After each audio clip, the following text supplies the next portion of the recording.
आता ठरलं म्हणजे ठरलं म्हणजे ठरलं. तिथे ना अगदी छान सुखाने राहतील नवरा बायको. बघ, हे असं काही होईल असं मला अजिबात वाटत नाही. बाई बाई बाई बाई, अहो त्यात नाही म्हणण्यासारखं काय आहे? आता जावई बापू आपल्या फ्लॅट मध्ये राहायला लागले तर काही लगेच आपले घर जावई नाही काही झाले. वीणा, जे लोक एकत्र कुटुंब पद्धतीमध्ये वाढलेले असतात ना, त्यांना असं विभक्त नाही होत आहे. त्यांना एकमेकांची खूप सवय झालेली असते.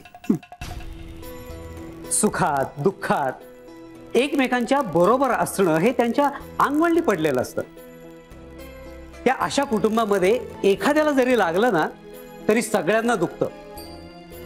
आता त्या रायाच्या भावाची जेव्हा बदली झाली होती ना, त्यावेळेला इतरांपासून लांब जायला लागेल म्हणून त्यांनी नोकरीचा राजीनामा दिला होता, माहितीये? हे जरा अतिच होते असं नाही वाटत तुम्हाला? आणि काय हो, ह्या सगळ्या बातम्या तुम्हाला कोण पुरवतं? प्रांजलनी सांगितलंय मला. कमालच आहे. त्या चिटणवीसांकडे एवढंसं काही घडलं तरी आपल्या प्रांजलला हल्ली त्यांच्याकडे काहीतरी अद्भुत घडल्यासारखं वाटतं. ते काही नाही, माझ्या डोक्यात इतकी छान कल्पना आली आहे, ती जाऊन मी त्यांना सांगणारच. आणि त्यातूनही त्यांनी माझं नाही ऐकलं ना तरी त्यांच्या घरात माझ्या मुलीला स्वतंत्र खोली कशी मिळवून द्यायची ते मी बघतेच.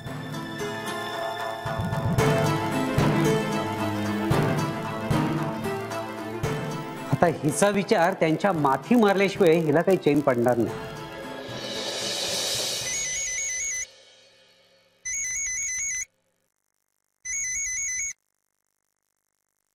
बोल. हो, आता चालेल. काय बाहेरच थांबू? कशाला? अरे तू ये ना, तोवर मी फ्रेश होते. पण तू नक्की 2 मिनिटातच येशील ना? कुठे आहेस तू? तिकडे काय करतोयस? हो हो, मी बाहेर थांबते आहे, वरांड्यातच थांबते. ठीक आहे, लवकर ये हा, मी वाट बघते. लव यू.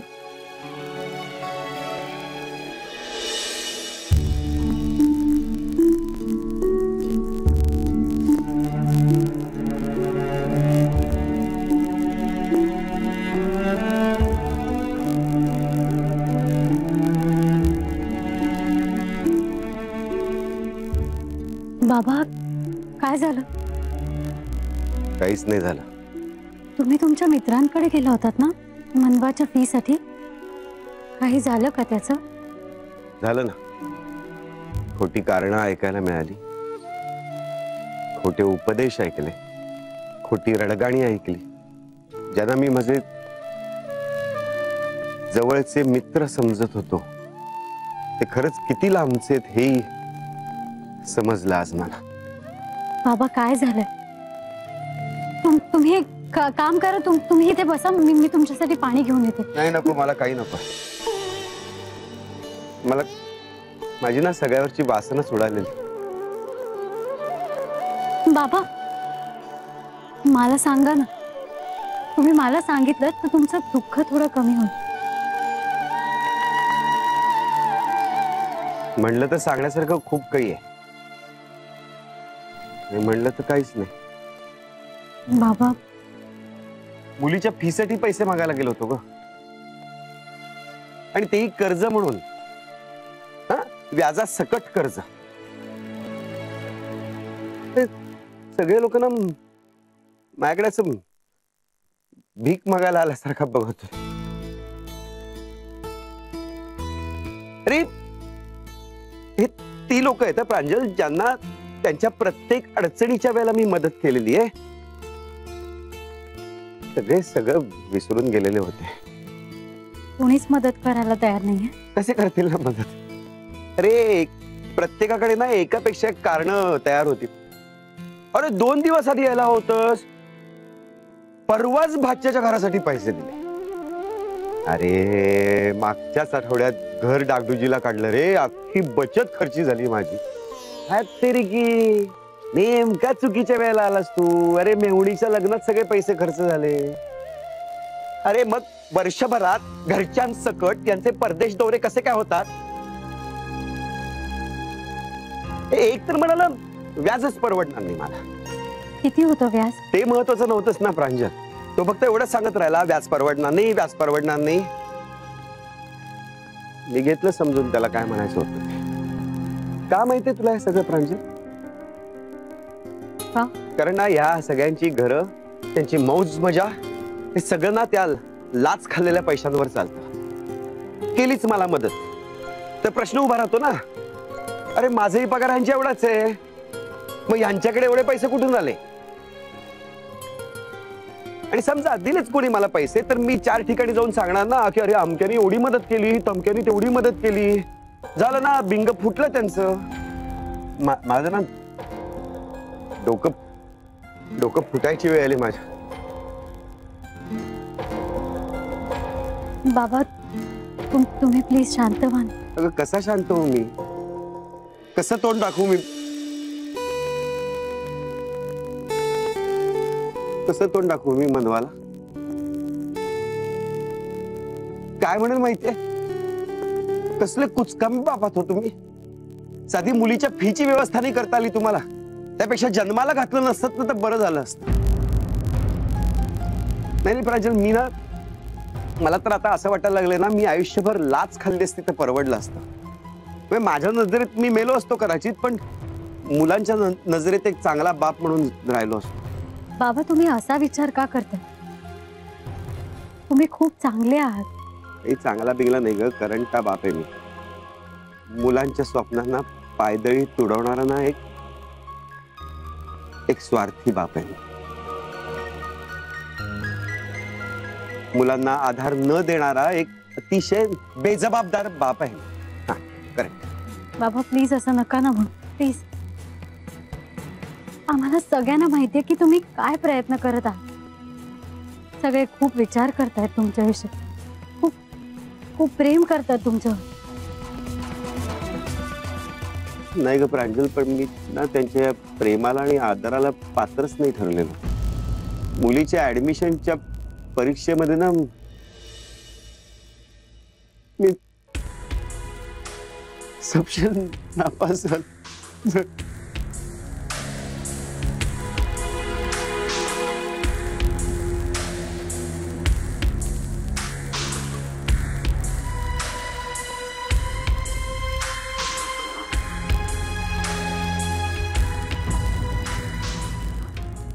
अरे वा पांडवा, आज प्रांजलच्या आवडीची भाजी बनवली आहे.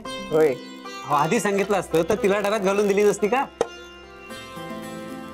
अगो बाई, कमालच झाली. केव्हापासून आठवतीये की काहीतरी विचारायचंय.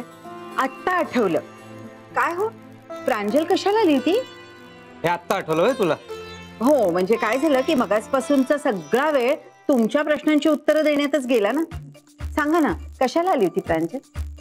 कशाला काय, आली होती अशीच. अशीच? अशीच म्हणजे? इकडनं जात असेल, जाता जाता आली असेल.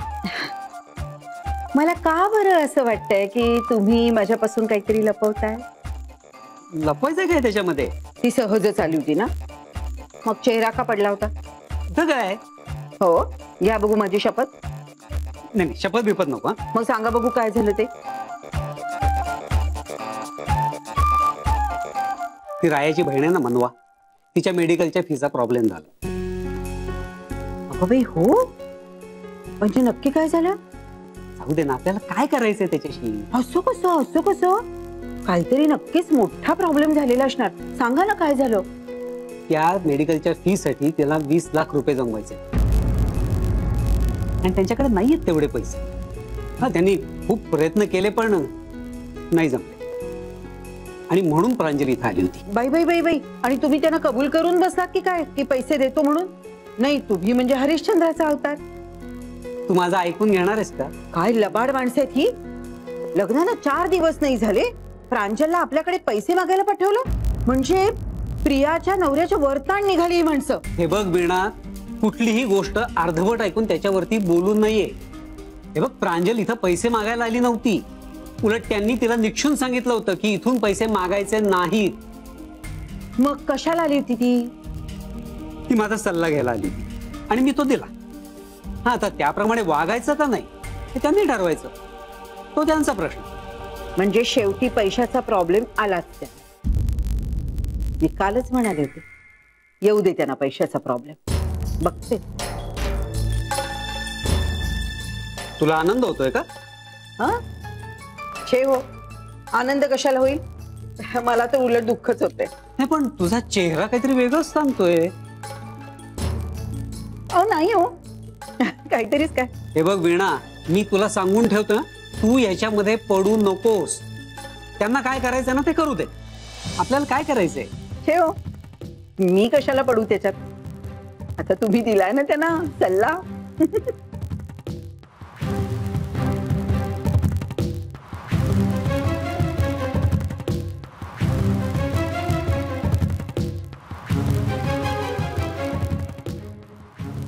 काय झालं, असं काय बघताय तुम्ही माझ्याकडे? काय चाललंय काय मनात? नाही एवढ्या कसले उकळ्या फुटतायत तुला? नाही नाही, काही नाही. नक्की ना? नाही नाहीतर आपला मोठेपणा दाखवायला जाशील त्यांच्याकडे पैसे घेऊन.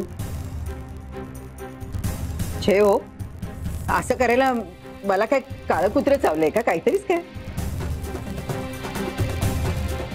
बघा बाई, तुमचा ना विश्वासच नाही माझ्यावर. अहो जेवा ना, मी नाही पटणार त्याच्यात. जेवा.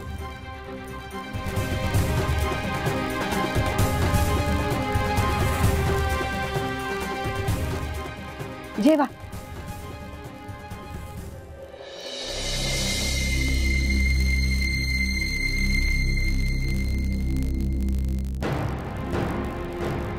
हे सॉरी सॉरी प्रांजल, मग 4 दिवस नाही झाले तुला या घरात येऊन, आणि मी काय सांगत बसलो ना तुला.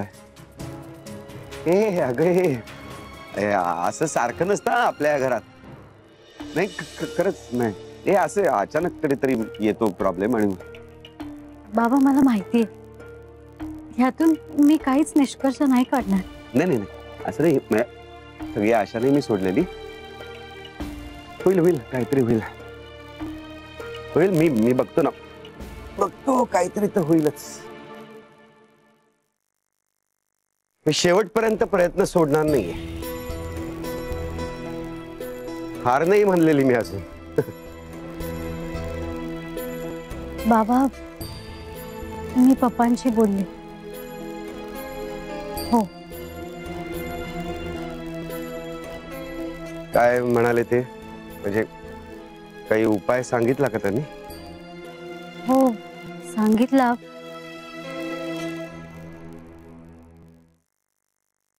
अगं मग ते आधीच का नाही सांगितलंस? मग सासरा कसा रडतो हे बघायचं होतं का? हे रडत नाही मी, बघ ना कसं हसतोय ना मी. अशी काय बघतेस प्रांजल माझ्याकडे? चल चल चल चल, हा सगळ्यांना सांगून टाक पप्पा काय म्हणले ते. अरे बापरे, आई विचारणार आता, त्यांना कशाला सांगायला गेलीस म्हणून. आईला सरळ सांगून टाक तू माझी परवानगी काढून गेली होतीस म्हणून. हा चल चल चल. हो मी आलेच, राया येतोय, तुम्ही भाबू. हो, चिरंजीव यायच्या आधी रडकत थोबाडा धुवायला हवं ना.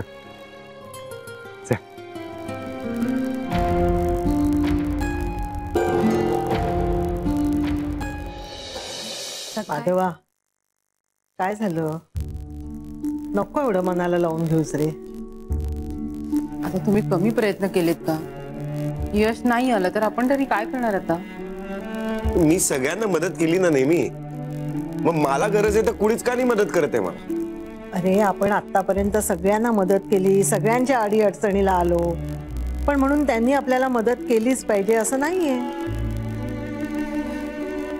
सगळ्यांना कशा काय अशा एकदम अडचणी येतात ग? खोटं बोलतात सगळे. असं नाहीये रे, खरंच त्यांना अडचणी आल्या असतील, पण ते सांगू शकले नसतील म्हणून खोटं बोलले. जाऊ दे ना आता. असं कसं जाऊ दे आई? माझ्या मुलीच्या भवितव्याचा प्रश्न आहे ना. आजपर्यंत मी तिच्यासाठी काहीही करू शकलेलो नाहीये. वेळ असा पटापटा निघून चाललेला आहे.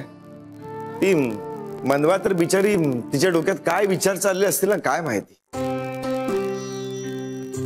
सॉरी, बाबांना जरा ताप होता, त्यांना औषध देत होतो. झोप लागली का रे त्यांना? लागली आई. काळजी करू नकोस. हा दादा सांग काय झालं आणि आम्ही काय करायचं.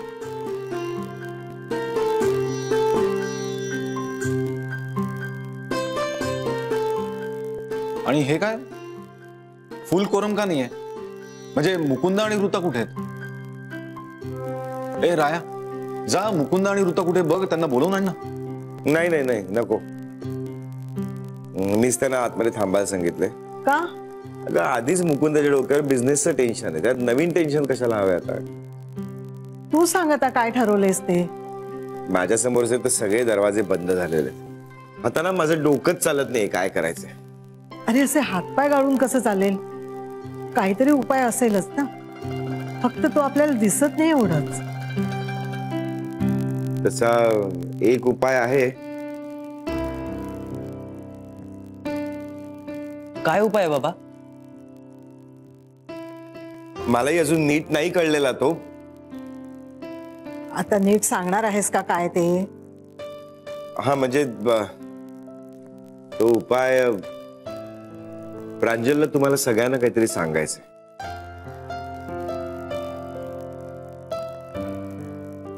बोल ग, तुला काही सुचलं तर सांगायला हरकत नाही.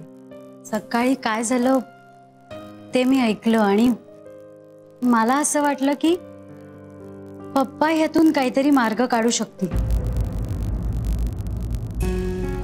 आणि म्हणूनच आज मी त्यांना भेटायला गेले होते. काय काय करत होते तिथे जायची? ह्या घरातला प्रॉब्लेम घेऊन तू त्या घरी गेलीसच का?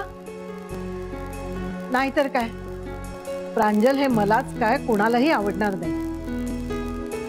अगं तुझ्या पप्पांकडे पैसे मागायला कोणी सांगितलं होतं तुला? नाही आजी, मला कोणीच काहीच सांगितलं नाही आणि मी पप्पांकडे पैसे अजिबात मागायला गेले नव्हते.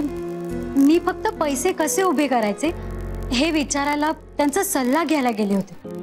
पण तू हे सगळं करायच्या आधी आम्हाला सगळ्यांना विश्वासात घ्यायला हवं होतंस. तसं नाहीये कालिंदी, तिने जाण्याआधी माझी परवानगी घेतली होती. माधवा, हो, मला याच्यात काही चूक वाटत नाहीये.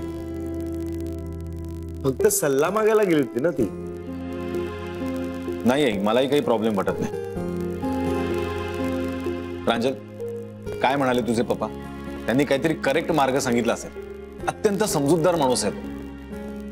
ते समजूतदार आहेतच, पण नाही, मी फक्त पप्पांशी बोलायला गेले होते आणि तिथे मम्मा नव्हती. ती तेव्हा इकडे आली होती. अच्छा, म्हणजे आम्हाला न सांगता तेव्हा तू तिथे गेली होतीस. आणि आम्ही उगीच तुझ्या मम्माच्या समोर तोंडघशी पडलो ना. म्हणजे आम्हाला तिला काही सांगता येईल ना तू कुठे गेलीस ते. अरे तुम्ही विषय का भरकटवताय? तुम्हाला कुणालाच मनवाची ऍडमिशनची काहीच पडलेली नाही का? नाही नाही, तसं असेल ना तर मला सांगा स्पष्टपणे, मी एकटा बघीन काय करायचं ते. दादा जरा शांत हो. अरे काय शांत हो, विषय काय चालला? ह्या दोघी काय बोलतायत? आम्हाला फक्त एवढंच म्हणायचंय की हिने तिथे जाऊन खूप मोठा घोळ घातलाय. हो, आणि हिच्या पप्पांना कळलं म्हणजे हिच्या मम्माला कळणारच. आणि मग काय होईल कुणास ठाऊक. बघितलंस, तेच चालू आहे अजून. आता तिचे वडील काय म्हणाले हे तुम्ही दोघी ऐकून घेणार आहात का जरा? अरे एवढा मोठा बिझनेसमन आहे तो, आपल्यापेक्षा जरा जास्त व्यवहार ज्ञान त्यांना आहे हे मान्य आहे ना तुम्हाला? तुम्ही उगाच घरातला घोळ का घालत बसला तिथे? अरे आपली अडचण समजून ती मुलगी तिच्या वडिलांकडे सल्ला मागायला गेली तर तिचं ऐकायचं सोडून तिचंच कसं चुकलं हे काय सांगत बसलात तुम्ही दोघी? भाऊजी, ह्या आधी आपण कधी आपल्या घरातल्या अडचणी बाहेर जाऊ दिल्या नाहीयेत. बरोबर आहे बहिणी, पण ह्या आधी एवढी मोठी अडचण आलीही नव्हती ना.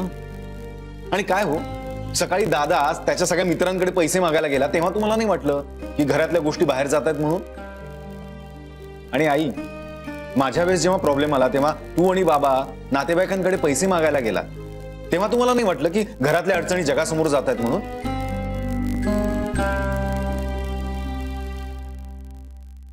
प्रांजल, तू बोल ग. तुझ्या वडिलांनी दिलेला सल्ला जर मला पटला तर मी तुझ्या पाठीशी आहे. बोल बोल, बिंदास बोल. बोल. फक्त माझं तुला एवढंच म्हणणे की हे सगळं तुझ्या आईपर्यंत जाऊ देऊ नकोस बाई. नाही, मी मम्माला ह्यातलं काहीच सांगितलं नाही आणि काही सांगणारही नाही. आम्हाला खात्री आहे तेवढी. सांग तू. तर मी पप्पांना भेटायला गेले होते.